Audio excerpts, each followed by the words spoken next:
পরিবর্তন এই সংসারের শাশ্বত নিয়ম। কোনো রাজা নেই যিনি চিরকাল রাজা থাকেন, কোনো ধনী ব্যক্তি নেই যিনি চিরকাল ধনী থাকবেন। এই সংসারে সূর্যের স্থান নেওয়ার জন্য চন্দ্রিমার আগমন ঘটে। কোনো স্থান যাকে পতিত বলা হয়েছিল সেখানে মহল তৈরি হয়েছে, কোনো স্থান যাকে আজ মলিন বলা হয়েছে কাল সেখানে মন্দিরও স্থাপন হতে পারে। কোনো ঋতু চিরকালের জন্য থাকে না, কখনো সময় চিরকাল একরকম থাকে না। আজ যে আপনার কাছে রয়েছে কাল অন্য কারোর ছিল, আজ যে আপনার কাছে রয়েছে কাল তা অন্য কারোর কাছে চলে যাবে। আপনার সাথে কিছু থাকলে তা হলো আপনার কর্ম, কিন্তু সেই কর্মের পরিণামও আপনার নয়। আপনি শুধু কর্ম করুন, বাকি সবকিছুই পরিবর্তনশীল। কিন্তু সেই পরিবর্তনকে দেখে ভয় পাওয়ার প্রয়োজন নেই, তাকে স্বাগত জানান। যদি আপনি হাসি মুখে সেই পরিবর্তনকে স্বাগত জানান, তাহলে এই পরিবর্তনও হাসি মুখে আপনার সাথে থাকবে। আসুন আমার সাথে ভালোবেসে বলুন, রাধা রাধা। বটবৃক্ষের বীজ সর্ষের দানার থেকেও ছোট হয়, কিন্তু যখন তা নিজের রূপ ধারণ করে তখন তা বিশাল বৃক্ষের আকার ধারণ করে, যা সহস্র বছর ধরে বেঁচে থাকে, ছায়া প্রদান করে, পাখিদের আশ্রয় প্রদান করে, আর দেয় পথচারীদের বিশ্রাম করার স্থান। কেন? কারণ সেই ছোট বীজ তা মাটির ভেতরে গিয়ে নিজের খোলস ত্যাগ করে। অন্ধকারে থাকে সে, যতই আলো আসুক না কেন, যতই বর্ষা আসুক না কেন, সব সহ্য করে। আর তারপরে একটা চারা গাছ অঙ্কুরিত হয়, তারপর ধীর গতিতে একটা বিশাল বৃক্ষতে পরিণত হয়।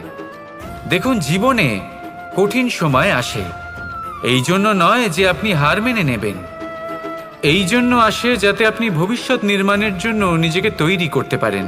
যদি কঠিন সময়ে আপনি ওই বীজের মতো দৃঢ় হয়ে থাকতে পারেন, তাহলে আপনিও একদিন সেই বিশাল বৃক্ষের মতো নিজের অস্তিত্ব গড়ে তুলতে পারবেন, যা সহস্র বছর পর্যন্ত মনে রাখা হবে।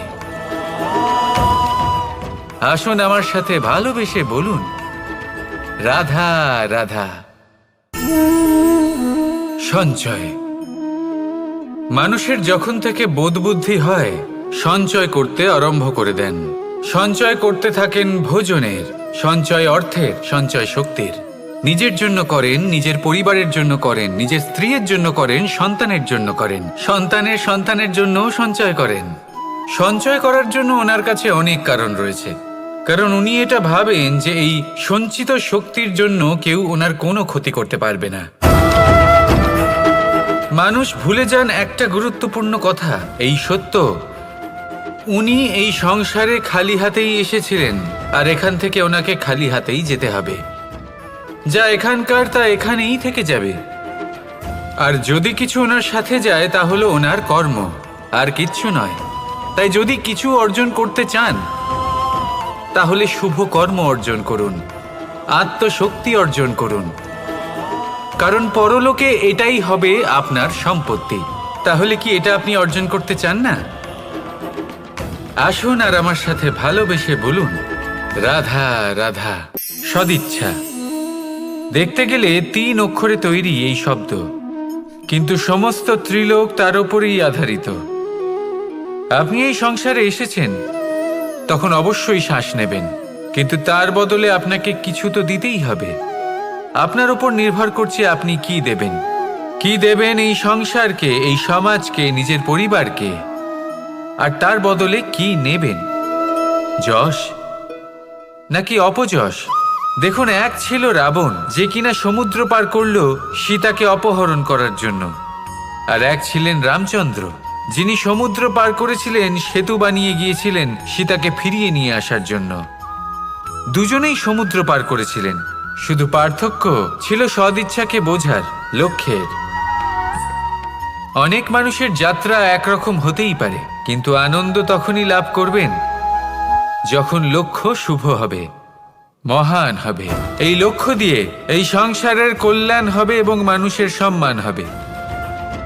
যদি আপনার সংকল্প উচিত হয় তাহলে আপনার লক্ষ্য উচিতই হবে, নয়তো শুধুমাত্র বিনাশ হবে। আর উচিত এটাই হবে যে বিনাশের হাত থেকে যেন নিজেকে বাঁচানো যায়, কি বলেন? তাই জীবনে যে লক্ষ্য স্থির করছেন, মনে রাখবেন তা যেন শুভ লক্ষ্য হয়। যদি এরকম হয় তাহলে আপনার যাত্রা, আপনার জীবন দুটোই শুভময় হবে। আসুন আর আমার সাথে ভালোবেসে বলুন, রাধা রাধা। সুরক্ষা। এই সুরক্ষা আসলে কি? এটা কি কোনো কবচ, নাকি কোনো সীমা? এই সুরক্ষা আসলে অন্য কিছু।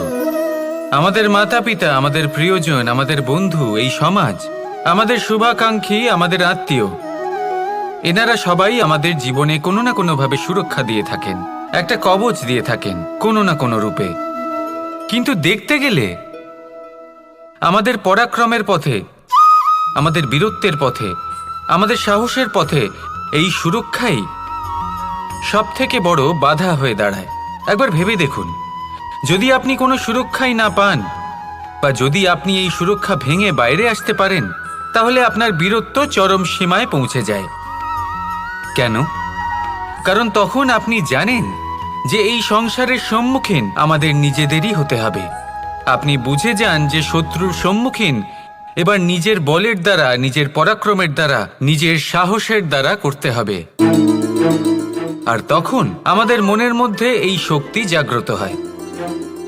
এই শক্তি অন্তরেই বসবাস করে। শুধু এটা চিনে নিতে হবে, একে জাগ্রত করতে হবে। আর এটা সুরক্ষা ভেঙে যাওয়ার পরেই সম্ভব হয়। আর যারা নিজের শক্তি সম্পর্কে জানেন, যিনি নিজেই জানেন তিনি কতটা শক্তিশালী, তিনি নিজেই নিজের সুরক্ষা কবচ চিরকালের মতো ভেঙে ফেলে দেন, ঠিক কর্ণের মতো। আর তারপরে দেখুন, আপনার পরাজয় হোক বা বিজয়ী হোক না কেন, সেটাই অনেক বড় হয়, সেটাই প্রশস্ত হয়ে থাকে। সেই জন্য ত্যাগ করুন নিজের ভয়কে, নিজের আশেপাশের এই সুরক্ষা চক্রকে ভেঙে ফেলুন। আর সম্মুখীন হন এই সংসারের নিজের শত্রু সম্মুখীন হন। পরাক্রমের এই অঙ্কুর, তা অঙ্কুরিত হওয়ার জন্য বীজের উপরের এই কবচ, এটা ভেঙে যাওয়া অতি আবশ্যক।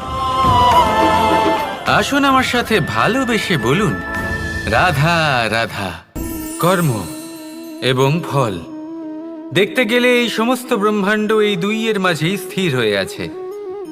মানুষজন কর্ম করেন ভালো ফল লাভের আশায়, আর ভালো ফল লাভের আশায় উনি এটাই ভুলে যান যে উনি যে কর্ম করছেন তা কি করছেন। আমি বলেছিলাম কর্ম করুন ফলের চিন্তা না করে, কিন্তু কি কর্ম করছেন সেই বিষয়ে ভাবাটাও অত্যন্ত আবশ্যক।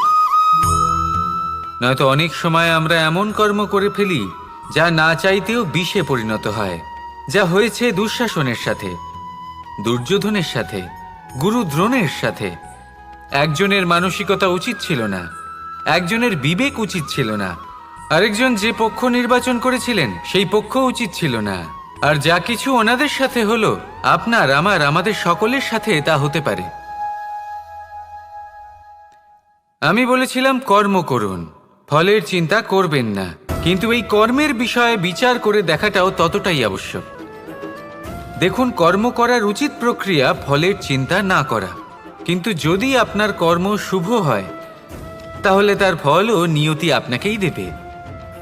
সর্বদা কর্ম করার সময় এটা ভাবুন যে আপনার এই কর্ম এই সংসারকে, এই সমাজকে, আপনার পরিবারকে, আপনার আশেপাশের মানুষজনকে কোন দিশায় নিয়ে যাবে। যদি এটা সবার জন্য মঙ্গলময় হয় তাহলে কর্ম করতে থাকুন। আর হ্যাঁ, নিশ্চিত রূপে ফলের চিন্তা করবেন না। আসুন আমার সাথে ভালোবেসে বলুন, রাধা রাধা। যখন আমরা হাঁটতে থাকি আর আমাদের পায়ে কাঁটা বিঁধে যায়, তখন মুখ দিয়ে আহ বেরিয়ে আসে, কান্না চলে আসে, আর অনেক সময় অভিশাপও বেরিয়ে আসে। কিন্তু আমরা কি কখনো এটা এইভাবে দেখেছি, এইভাবে ভেবেছি যে আমরা যে পথে চলেছি সেই পথে কাঁটা বিঁধেছে, নাকি আমরা সেই পথ নির্বাচন করেছি যাতে শুধুই কাঁটা রয়েছে?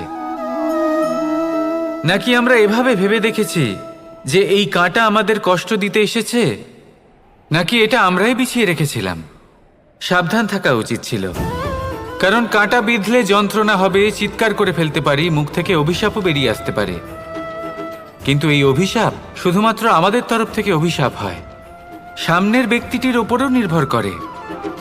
এবার সেই ব্যক্তি যদি এমন হয় যে ফুল আর কাঁটা এই দুই সমানভাবে গ্রহণ করতে পারে, তার কাছে অভিশাপও বরদানে পরিণত হয়। শেষ পর্যন্ত ব্যাপারটা দাঁড়ায় ভাবনা, চিন্তা, দৃষ্টিভঙ্গির ওপর। কারণ আপনার এই ভাবনাই সত্যি হয়ে সামনে আসে। সেই জন্য এই ভাবনা, চিন্তা, মানসিকতাকে গুরুত্ব সহকারে দেখবেন। এই বিবেচনা নিয়ে বিবেচনা করতে শিখুন।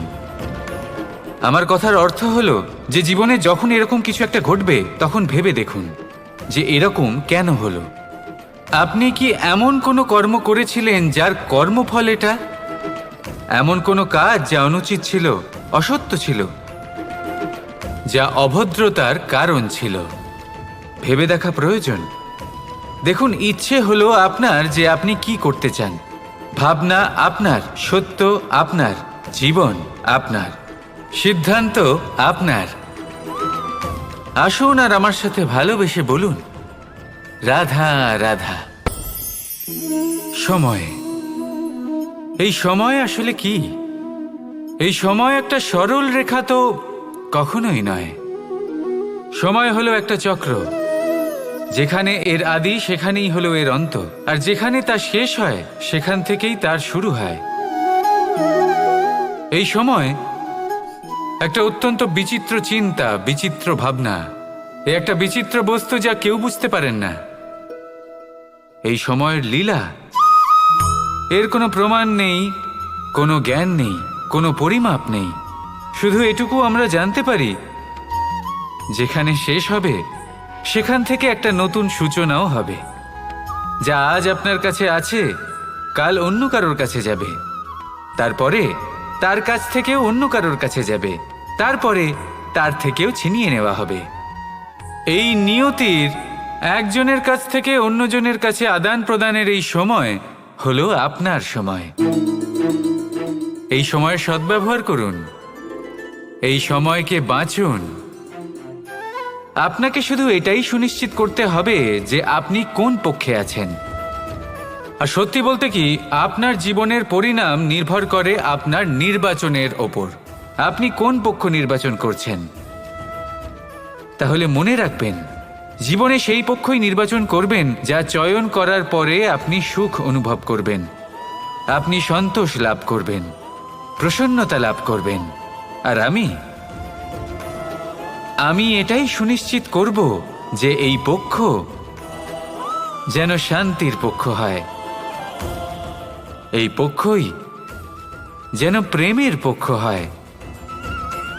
তাহলে চিন্তা করবেন না, আর আসুন আমার সাথে ভালোবেসে বলুন, রাধা রাধা। দৃষ্টি আর দৃষ্টিভঙ্গি, এই সমগ্র লীলা হলো এই দুইয়ের।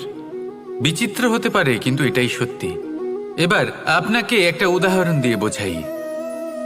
অনেক সময় আপনি কোনো ব্যক্তিকে এটা বলতে শুনবেন যে আমি আমার নিজের উপরে গর্ব করি, আমি নিজেকে নিয়ে গর্ব করি, আমি খুব ভালোভাবে আমার মা বাবার সেবা করি, ওনাদের আমি সবসময় সুখী রাখি, ওনাদের আমি একটা বাড়ি দিয়েছি, সকল সুখ সুবিধা দিয়েছি, ওনাদের জীবনে প্রত্যেক জিনিস দিয়েছি আর দেব যা তাদের প্রয়োজন। এবার আমাকে বলুন যে আপনি কে হন। আপনি হলেন সেই বীজ যা আপনার মাতা পিতা রোপণ করেছেন। আপনার মা বাবাই আপনাকে এই সংসারে জন্ম দিয়েছেন। এবার এই সব কথার কি তাৎপর্য? এই হলো সেই ব্যক্তির দৃষ্টিভঙ্গি। এবার দেখা যাক এই প্রকৃতি আমাদের কি শেখায়। কখনো কোনো গাছকে দেখবেন, যখন সেই গাছে ফল আসে, সে মালিকে এটা বলে না যে দেখো আমি তোমাকে ফল খেতে দিচ্ছি। সেই বৃক্ষ এটা বলে না যে দেখো আমি তোমায় আহার করতে দিচ্ছি।